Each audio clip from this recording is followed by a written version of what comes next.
who the flip are Fireheart Digital anyway? Today we're doing something. It's a bit of deja vu, to be honest with you, because we've brought back one of our previous guests.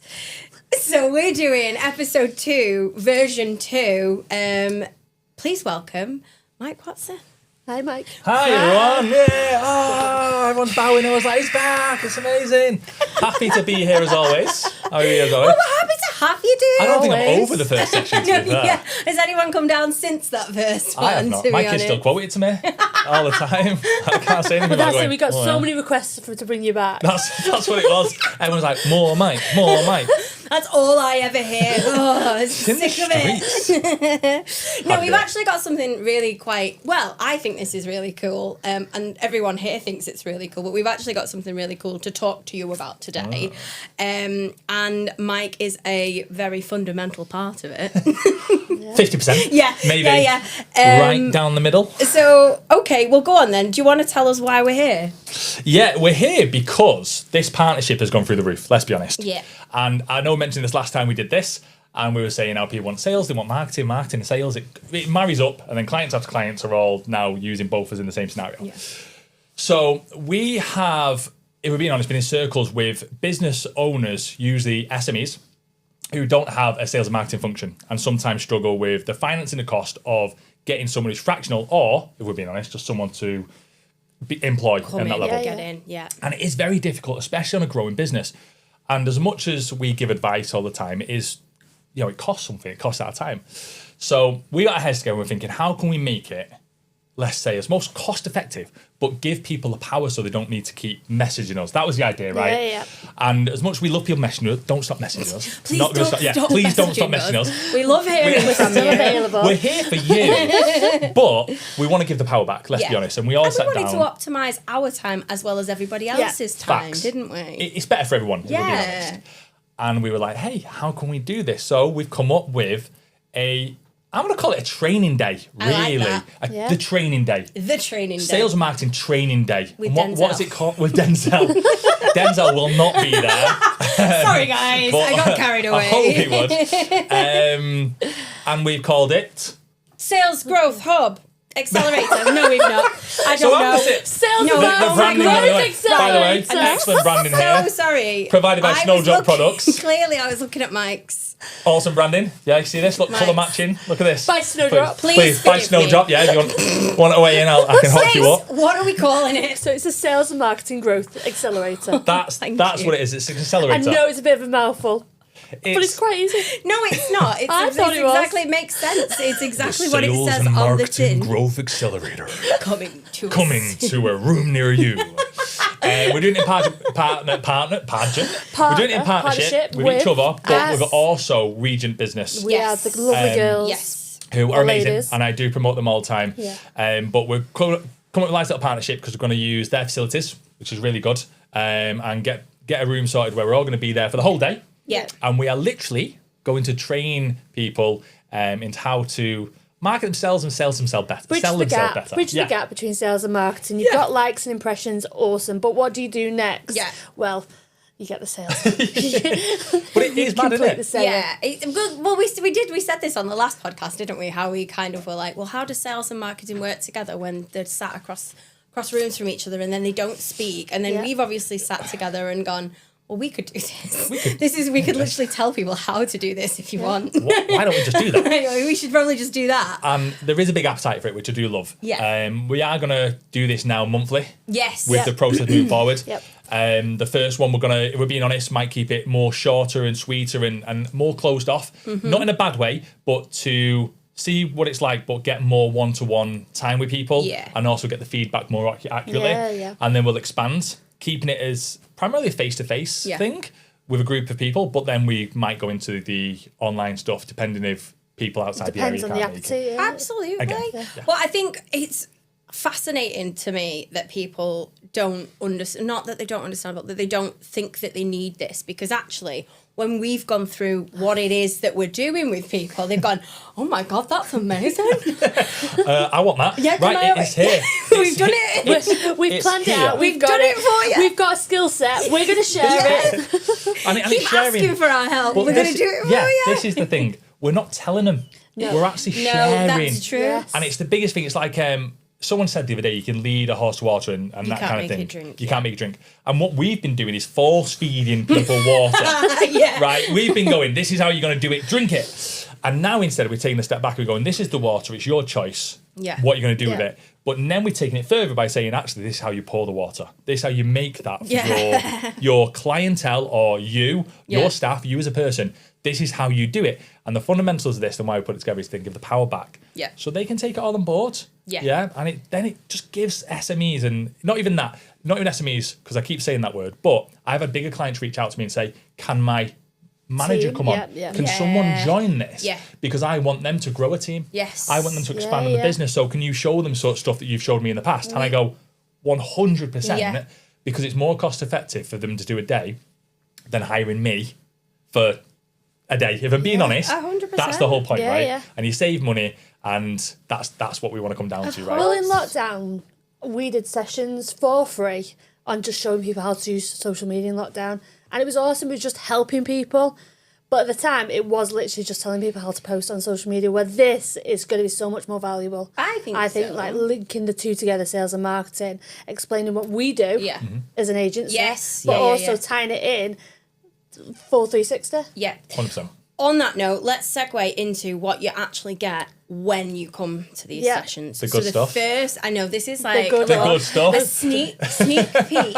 BTS, not the band behind the scenes. BTS are back out there. I know they I'm there are. for it. I'm there for it. I really Swim. Oh, Don't get me it's started. a great song. Great isn't it? song. Anyway, I know the lyrics. Swim. You turned it into music. I know. Apologies. Would Music you is a do vibe. this? Let's not do this. Let's do This this. is why we shouldn't have me and Mike on one podcast. Is probably Music is a vibe. I play music on every session I do, Oh, no, between it's so every much break. fun. Oh, yeah, you do. have It's great, to. it's a Yeah, you vibe. have You, to. again, I think we mentioned this last time, but your playlist is something else. Like you go from Taylor Swift to Sleep Token to apparently BTS now. Yeah, so yeah. I'm here for it. Yeah. Right, okay, so session number 1. I wanted to do echo, like on Vic and Bob's session. Radio X. Radio X, yeah. Question number I 1. thought Question you number meant 1. question Question number 1. So session number 1 Session is number 1. perfecting your pitch, which we did go very, very briefly into in the last podcast, but this is all you, my dude, isn't it? yeah. Perfecting your pitch. My dude. Yeah, that's me. So I've taken I've taken the concept so much further than it needs to be. And I've developed so many things now with the pitch and how it works within business. But it all started with like a cold calling kind of pitch, how I taught Yeah. people. That's what my expertise was. Then it turned to warm, and then it was face-to-face, then it was BDM stuff, and then it's business stuff, then it's network stuff. So I've gone back and forth quite a lot and developed the ideal way to communicate now. It doesn't matter how you do it, where the environment is, or who you're with. What industry? It doesn't matter what No. industry. This is the whole point, and it doesn't matter who you are as a person to do this. So I had a one-to-one with someone this morning actually, and they said they're amazing at what they do, but they just don't know how to sell themselves, and they wanted some advice on it. And I gave loads, and we're going to talk about other areas which I've been supporting them on. But the whole idea is you can be an expert at what you do. It doesn't mean that people are going to buy into you. No. Yeah. And that's the sad thing, isn't it? Like we said before, leaving the horse to water. You could be the best person in the world at what you do. Doesn't mean people are going to buy off you because of the process that comes with it. So I've developed the pitch, and it isn't a sales pitch. I don't want that to come across. It's a reason pitch. It's a reason to have a conversation, and it's a reason for people to buy into what you do. Then we move on to the next bit. It's a process. There isn't a one fix in this whole thing. The reason we do all these sessions is not because here's a pitch, you're now going to be amazing. Yes. You're now going to be great. No. Your pitch is when you bump into someone, whether you're at a bar or at a training session or you're at an event. How do you converse in a way that people go, I like what this person does? I think that breaks down though, doesn't it? That like it is a pitch, but you're not like going, oh yes, I am selling myself to you. Oh, sorry, I'm selling myself to you as business to business. The way you've done it, which is just, it's incredible. It's a conversation where you've gone, oh, that's such an interesting fact about you that I now know. By the way, this is also something that I'm interested in. Did you know this? And then it's like that, like again, it's the rapport thing that we always come back to. But it's just, I thought it was really fascinating, like when you broke it down and it turned into an actual I like conversation. seeing the wow factor on people's face when they realise When they realise know they how can they do it. can do it. And then they go, you know what, I'm going to do my 60 seconds. You know, Well, that was the mad thing. 'Cause I know what to put. we were in a group not too long ago where they asked me to stand at the front and do a little bit of this. Yeah. And if I'm being honest, quite a lot of introverts in the group, which is perfect for me. I love it. Because when you've got loads of extroverts like me, everyone's like, hi, I know how to say stuff. And I love it. But at the end of the day, they don't get as much from it than people that are kind of confused about what to say. Yeah. And when you've got introverts in the room and I go around and go, everyone, we're going to pitch each other now. We're going to do a bit of role play. Everyone goes, oh, God, no, don't do it to me. No. And then we explain it. And then I say, do you know what? Take your time. I want you to write this. And I let everyone write down stuff, which is crazy. And they go, right, who wants to go? And then everyone's like, do you know what? I think I've done something nice here. I want to share it. Can I go first? And without giving too much away, because obviously this is going to be a session on the course, it's not what you do as a business. It's how you help others, what problems you solve. That's the point. Yeah. And that's when you can start offering solutions, people go, I might have that problem. You've got a solution to what I have. And that's why we've rewritten the book to do that. And that's kind of the premise of the first one. Like I said, don't want to give too much away on that bad boy. No, because we want you to come. Yeah. The Come point, on the board. whole point of this is us trying to make you guys come to these sessions. So the second session is optimizing your digital presence and defining your ideal customer profile. Now, you'd think that was me and you, right? It is. No, I'm joking. I'm joking. I'm like, How to market. It's thrown at me. She's throwing How it. to market yourself. No, it is. It's us. It's digital. So, I mean, if you didn't know, this is actually supposed to be a digital marketing podcast. You'd never guess it. But, so myself and Stacey have obviously got experience in digital marketing. And you mentioned before that you kind of started doing small sessions for the community back in lockdown, which was how to use social media. And we've kind of explored this a little bit further in how do we optimize digitally. So it's not just social media. You're not just talking about your Facebook profiles and your Instagram profiles. You're talking like wider digital marketing. Can I just say how crazy it is, by the way? How Go on. people just think it's socials. The amount I think of this is times- my fault. Yeah, I mean, because you're so good at socials. No, I didn't mean that. I just because I'm the loud one, so everyone just goes, "Oh, it must be her." socials. No, it's just that whenever because I do speak to a lot of people about you guys. Yeah. I say I can do X, Y, and Z, but these are brilliant at this. And they go, I thought aren't they the socials girls? That's kind of. But once again, not a bad thing because you've got such a great reputation doing such a great job at something. But I do think that's the forefront of it, and you guys offer so much more that when people have the one-to-ones, we would open that door. They go, "No way, do you do X, Y, and Z?" And that's kind of another reason we want to demonstrate this. Yeah. Well, it starts with web design, web development, creating content, and it just so happens we put it out on social. Because It makes sense. The thing It's that I content think marketing. the good thing about social, which I will always say, is that it's accessible to everyone. Yeah. Sometimes when we're talking about things to potential clients, especially SMEs and smaller businesses, You understand social media, it's a buzzword. 100%. Whereas if we start talking about Google rankings or CRMs They go, and email marketing, and they just kind of look at us and their eyes start twitching a little bit because they're a bit like, what? It's not as difficult as all of that. It's just these things that are potentially there as a tool for you to explore with your business. Yeah. But one of the things that we wanted to kind of get out of this is the optimization of those things, that you can set some of these things up and let them go. Yeah, and optimizing for your ideal customer profile. Who Exactly. is your target audience and where are they? Well, yes. Because they might not actually be on Instagram. They might actually only be on LinkedIn. Or actually find you on Google. Yeah. So then you need to optimize 100%. your Google My Business. Yes. And if your address is not on Google My Business, how are they going to find you? And actually, you can post things on Google My Business. We do. So your keywords are so important. And what are your pain points? You've just talked about pain points and solution-driven things. Then, well, how do people find you? They find it by searching for those things. Absolutely. So then you need to be found. And even being found on AI now. Oh, on ChatGPT. Which is mega, by the way, because that is now, let's So be you honest, also have to, come through the ranks. So you also have to optimise for that. But if you're optimising for the right keywords, making sure your information's all correct across the board, not you got a different address or a different telephone number or your logo's got LTD in it or something like that, you just got to make sure it's all optimised so you can be found by the right people. Yeah. And the right people is key. Yes, Well, that it's got is- to be the right people. That's another thing that pops up in conversations all the time. Yeah. And again, I just want to speak about, because when I speak to businesses on a one-to-one, I want to know everything about them, what they do, and where they're at, and where we. Because I like to, as you just said, pain points, but getting to know the clients before even doing anything. Yeah. Have a one-to-one, feel their pain, see where they're going wrong, but more importantly, where do they want to be, right? And last week I was speaking to someone and they do like ISO accreditations. Yeah. And I asked them, what do you do on socials? And their response was, I heard you can make money on TikTok. And I instantly went, whoa, you do ISO? Wait. What clientele? And then went down the road of construction, X, Y, and Z. And I was like, okay, no, I'm not an expert in socials, but I would have been around you two long enough to know that isn't the area they should be focusing on. But I was like, oh, okay, I get where you're coming from. Why don't you know all this kind of jazz? But you were right. Some people see other businesses work in one way and think I can do the same. Yep. Yeah. No. Yeah, I think that's a big thing. I think that's a big thing for digital in general as well. Like you've just said, there are so many channels that you can actually use that are actually talking to the people that you want to talk to. But I think the default sometimes is social media because it's accessible and everybody can see it. And sometimes you just need that like guidance. Yeah. Which is what we're doing, into what it is that you can use for your business specifically and your target demographic and your audience. Doing your social media, social posting is social mentions, which also supports your Google rankings. So it all ties together. So making sure it's across the board is making it consistent. Simple. It is simple stuff though, isn't it? Yeah. Like the Google Me thing, which I've never really thought about. Us three were at an event once and no one knew where they were going.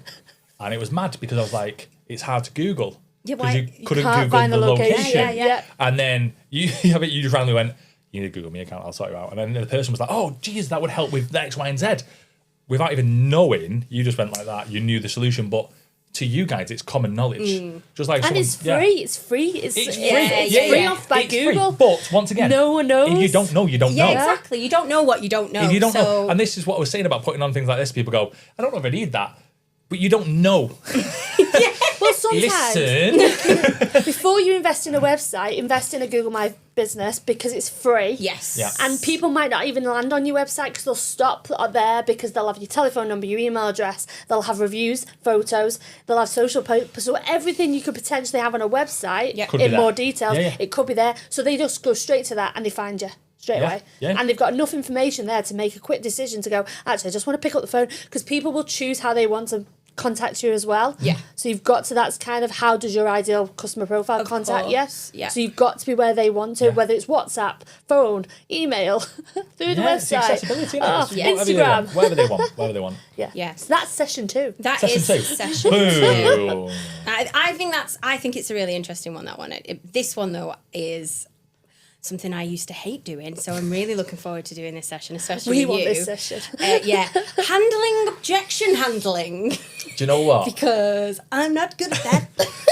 This is my favourite thing to do. Is it? It is literally my favourite thing to do. Whenever I do sessions on it, and I did one last week, I'm doing another one next week with a client, and I love it. I genuinely love it because watching people who've been in the arena, now this isn't just happens to me, it's when I'm training people who've been in sales for years, and we go through it and they go, oh my days. They go, why didn't I know that 10 years ago? If I knew that at my last job. And I go, oh, this again. But then again, I could say the same thing. If I knew what I knew now, back in the day when I first started in sales. I say that all the It's time. mad.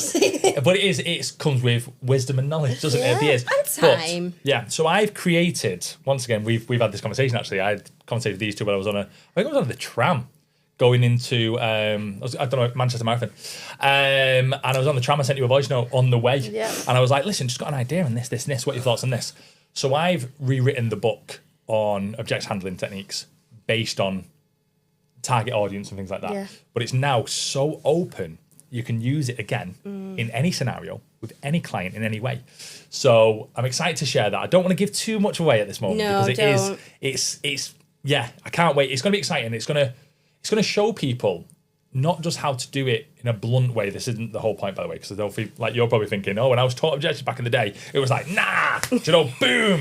It's not about That's exactly what I was taught. Yeah. This is more of a consultative approach that changes your mindset on the answer. So it's a psychological trick that I've been adapting that'll make people go, oh, yeah, do you know what, you're right. And that's the whole point.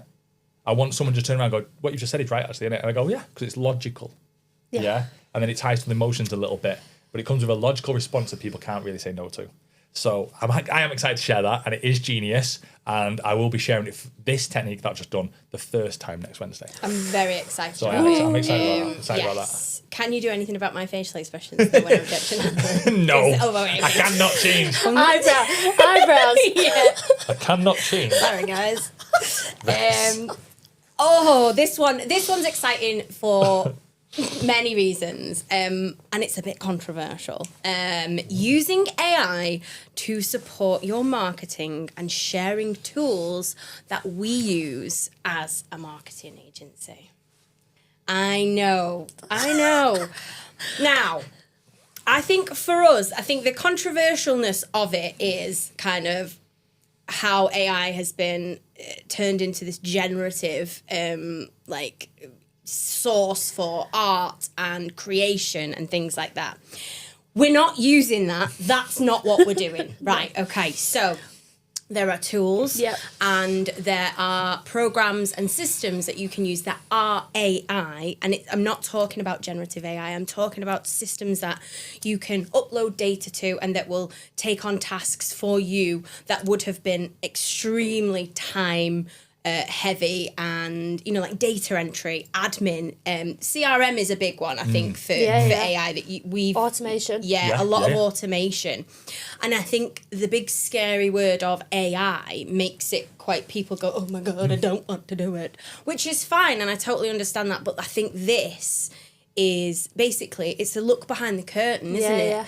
And it also explores a little bit about what AI, like the differences in AI, because I think and the history of AI and the history of AI, that's true, because we go into, so you have to need to understand it. I think people are too scared about it because they don't understand it.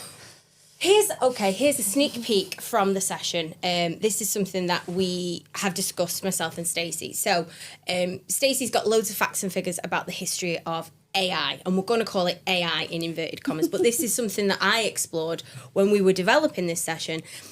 AI has just been a rebrand of automation. It's like there's been automation within the many industries for years and years and years. And I remember working in the telecoms industry at O2, at Global. They would have these systems that were all about automation. It's just changed the name now, except like you don't need as much human input to do the data thing. This is what the automation is all about. And I just think there's a slight hesitance when we go, oh, it's AI. But actually, it's really clever, and it can really help support and grow and give you time back to work on your business, which is something that every person everybody wants that. 100%. Yeah. No, I think if it's being used right, I think a lot of people are scared of it. They're not using it correctly. They're using it for ChatGPT. They're using ChatGPT. Or they're replying to emails using it. And they're not actually... No. If you want to do it for marketing, like a lot of people say, right, you can use AI to do your marketing, but it'll be wrong. It's only wrong if you're not taught how to use it correctly. Yeah. And it will actually save you money and streamline your whole process of your marketing and sales process. And there are... And that's tied in. But because people are jumping onto it and just automatically going to ChatGPT and asking it a question, they're not actually using the available tools out there that are out there, and they've been out there and still developing and testing. But there's tools that help with with writing that you have to input your own data from, so we're not talking about like ChatGPT where it's open AI. You've got to prompt We're talking about your prompts are specifically whatever brand book you might have. If you've got a Bible for your business, having that information then uploaded to a tool that can help you break down 100%. What that looks like. And we're not talking about necessarily this OpenAI, ChatGPT, and we're also not talking about thing. Replacing marketers. Absolutely not. It's about more that business owners want to streamline their processes, and not everyone is a copywriter, a designer, an SEO, a website builder, but there is tools there to help and support. And if you can't use those tools, you can always ask me and Stacey. There you go. But yes. So I think I think that one is the one that's making me most nervous, but not for the reasons that you think. Oh, the conversation we've had about what we're actually presenting. Yeah, what's actually going into this session. Just because how much in depth we go into it. do we go into? What do we Yeah. tell people? Do we give, like, one of the questions that me and Stacey are coming back and forth on is, do we give them a list of all of the tools that we use? Do we explore that with people? Is that something that people are going to want? Is that too complicated for people? Because you should, like, the amount of stuff that me and Stacey have explored, researched, experimented with when it comes to different AI kind of platforms and systems, is that going to look really overwhelming? And I think what we've essentially decided on is, I'm not going to tell you. You're going to have to book onto. I was going to give advice, but I'm not going to jump on it now. I'm not going to say anything. No. I think it's fascinating. It's a fascinating conversation. Yeah. I think that what makes me nervous is there's obviously a lot of conversation around AI in general. And I think that can, prompt some kind of like feedback and conversations and things like that. I don't think it's necessarily a bad thing. And also, it's good to be nervous about these things. It's like gives you a bit of razzle-dazzle, doesn't it? And it'll also, when you see certain responses, you'll go, right, now I know what people think of it and stuff. It's good for our knowledge. Yeah. But the AI thing, you touched on something really good there, because when you've got AI that's designed or specific to what you need it for, great. Mm-hmm. When you've got the open stuff and you're just asking random questions and getting random answers, that's when it kind of falls down. And people will just ask a stupid thing. And it's like asking a car mechanic, how does my car work? Yeah. And they go, you put it in gear and drive. That's all you're going to get if you just ask a dumb thing. Yeah. You've not asked, actually, how does an internal combustion engine work? Absolutely. You've not asked the basics. Yeah. So you don't know what to prompt it. You're going to get the basic answers. And that's where you guys are like, nope, you need to do it right. Everyone uses AI in a certain way, shape or form these days. You were saying about searches for AI. I use AI now to search things for me. Like if I want to find someplace. Because it is using Google, but it's not just using Google, it's using Google, Bing, any books, any information it's got its hands on, it's using. So because it is a predictive engine, it'll get certain information and it'll predict the best answer for you. Yes. That's what essentially it does. But sponsored ads don't win. No. And that, in my eyes, I know it's really bad. If I see, when I Google something, sponsored ads, I skip through it now. You skip I go for that thing. I don't want you guys. I want the ones that have got the information there. Yeah. And I suppose that's the difference with AI. The issue I've got with AI at the moment is when I've put together I genuinely spent so long a while ago doing loads of documents for someone. And I'm dyslexic, I'll be honest with this. So I use sort of like Copilot or something just to correct my spelling. Correct my spelling. I use Grammarly. Make sure like a Grammarly thing. Just check that nothing was changed in it.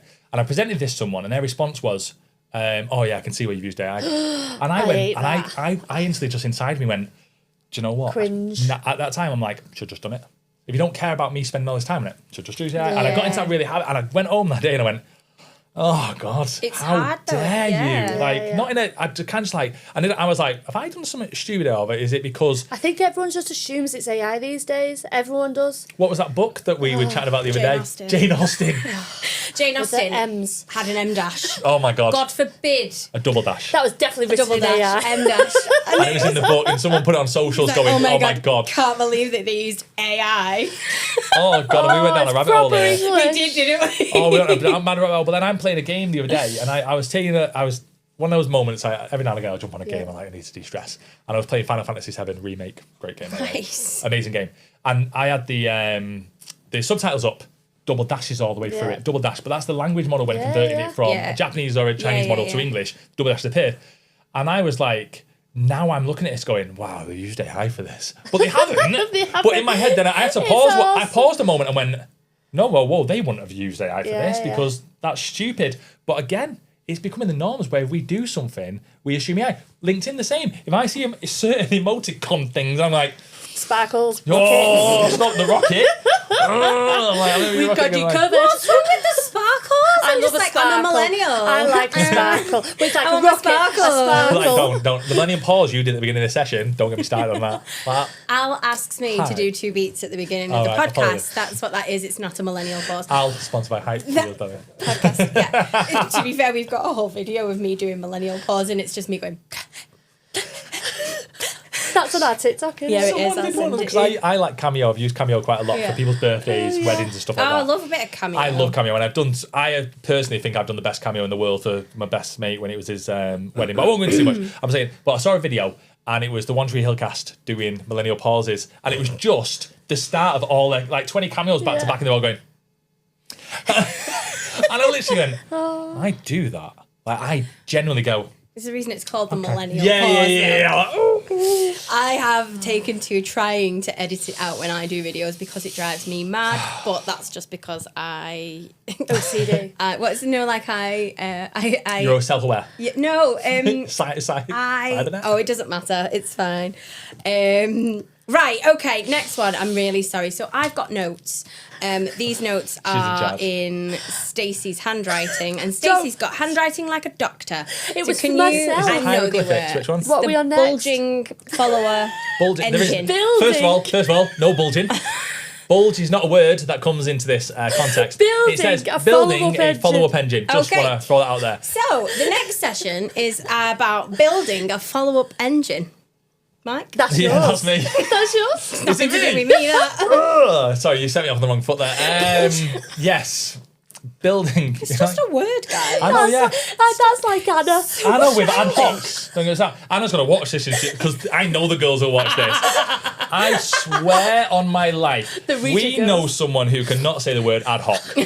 And if they're in a group of people and they blame it on the booze the first time, we're at a party. And I'm not going to say the word because I don't want to get it censored or blurred out. But ad hoc, with certain letters changing it, the yes. C was moved. And I was like, oh, must be the booze. It's fine. The next session.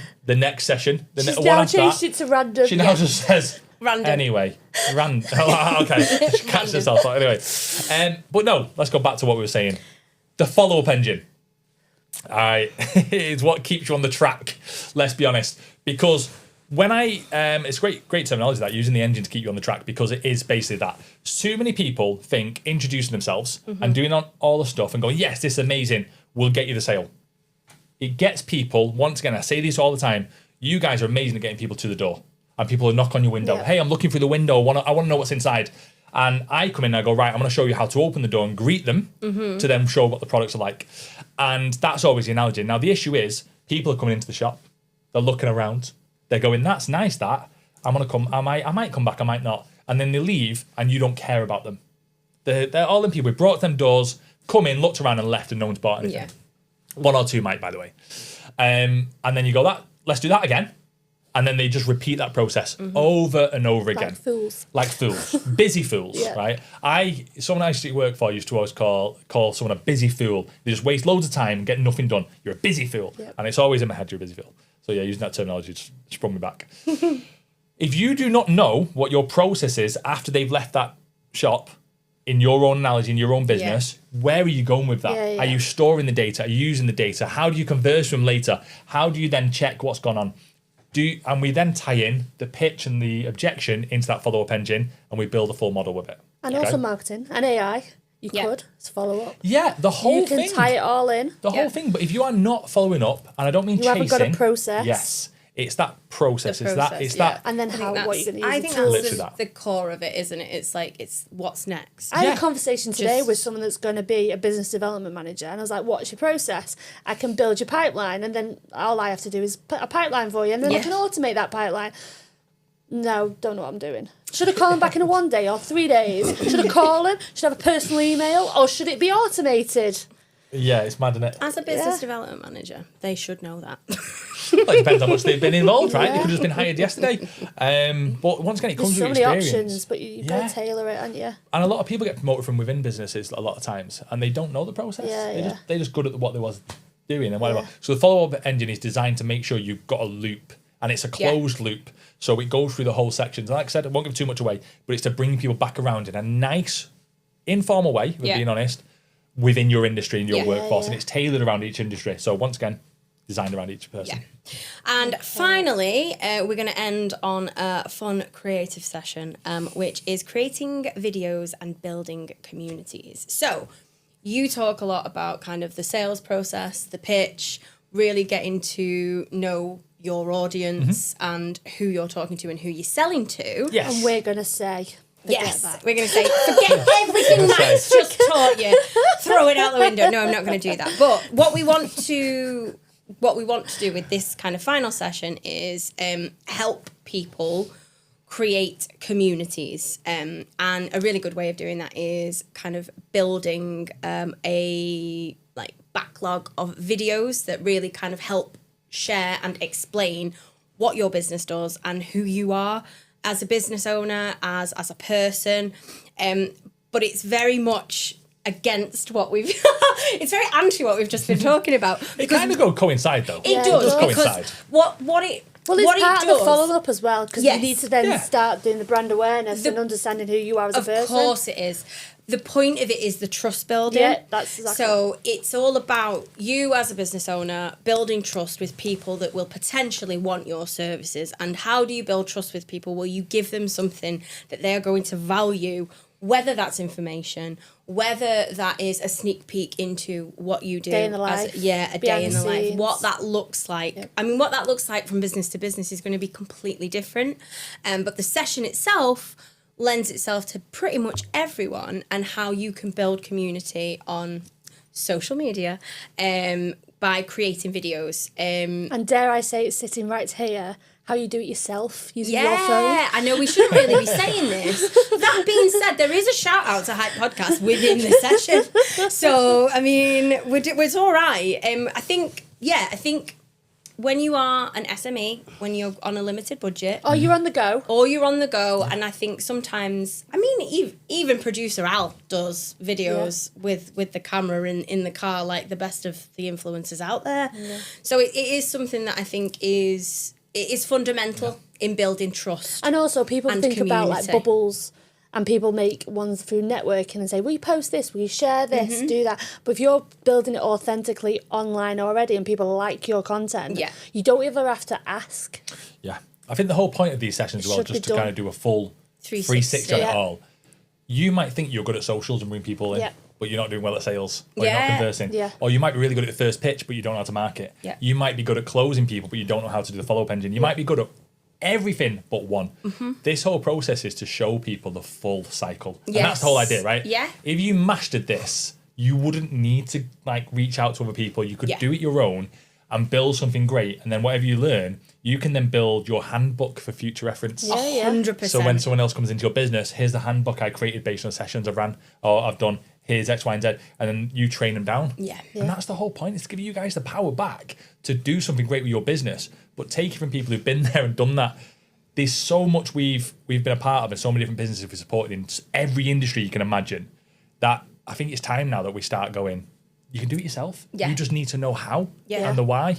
So that's what we're here to do. That's what we're here to support with. And I think also we want to do something a bit like on a monthly session. So you get also the peer support from the people that you were part of the session with, or people that we've worked with previously. Yeah. So you can keep asking questions, or actually we're going to keep giving you that advice throughout the month. Real-time feedback. It's So absolutely there's something vital there we're stuff thinking like that. about as well. Create a little WhatsApp group, have a chat afterwards. Another WhatsApp Another group. Another it. one. DJ Khaled all over my WhatsApps. Oh, Do you know what I on mean? that note, that is what you can expect from the sessions. They are currently being advertised on our website. Yeah, website, social media, on social through email, media, Eventbrite. Yeah. So basically, all of it. all of the digital platforms we mentioned earlier, you can find the information about these sessions.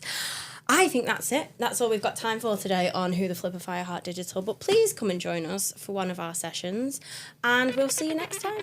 Bye. See you later.